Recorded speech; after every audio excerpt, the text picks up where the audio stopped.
programme n'a jamais été annoncé comme un plan de fuite. Officiellement, il s'agissait d'exploration, d'avancées scientifiques. C'est l'extension naturelle de ce que l'humanité faisait déjà depuis des siècles. Observer le ciel, comprendre l'univers, chercher d'autres mondes. Mais en coulisses, les objectifs étaient plus profonds. Il ne s'agissait plus seulement de regarder les étoiles, il s'agissait de préparer l'avenir.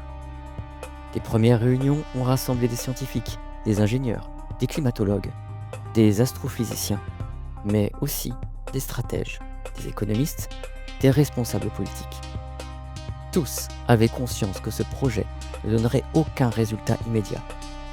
Il ne servirait peut-être même pas à leur génération, ni à celle d'après. C'était plus haut qu'eux. Chaque réunion terminait dans un silence chargé. Chacun savait qu'ils ne verraient jamais le fruit de leur travail. Mais l'humanité, peut-être, le verrait un jour. Le principe était simple à formuler, mais incroyablement complexe à mettre en œuvre. Concevoir des vaisseaux capables de voyager seuls pendant des siècles, équipés d'intelligence artificielle suffisamment avancée pour analyser des planètes, comprendre des environnements inconnus et prendre des décisions sans attendre de directives humaines. Ces machines ne seraient pas de simples sondes. Elles devraient être autonomes, adaptables et capables d'apprendre en permanence. Elles devraient pouvoir réparer leur propre système, optimiser leur trajectoire, gérer l'énergie et survivre dans des conditions extrêmes. Et surtout, elles devraient être capables d'identifier ce qui fait qu'un monde peut accueillir la vie humaine.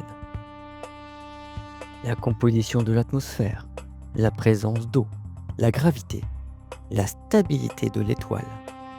Tout ce qui rend Terre si particulière devrait être recherché, analysé, comparé. Et si une planète prometteuse était découverte, certaines sondes auraient une mission encore plus ambitieuse. Commencer à la préparer.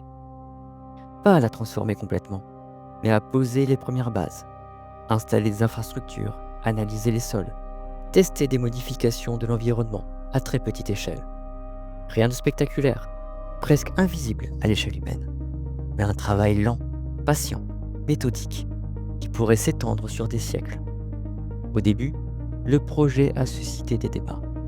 Certains le voyaient comme une dépense inutile, un rêve technologique sans véritable utilité. Il y avait d'autres urgences plus immédiates.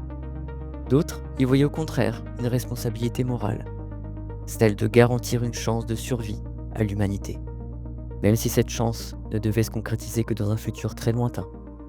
Finalement, l'idée a gagné du terrain, pas à cause de la peur, mais grâce au bon sens. Les technologies nécessaires progressaient déjà.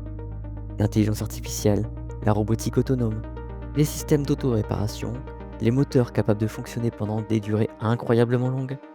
Chaque avancée rendait le projet encore un peu plus réaliste. Alors, sans vraiment faire de bruit, les premières constructions ont commencé. Dans des centres de recherche isolés, des installations sécurisées, loin des caméras. On ne parlait pas encore d'exode, on parlait d'exploration. Et au fond, tout le monde savait que ces machines ne seraient pas envoyées seulement pour découvrir.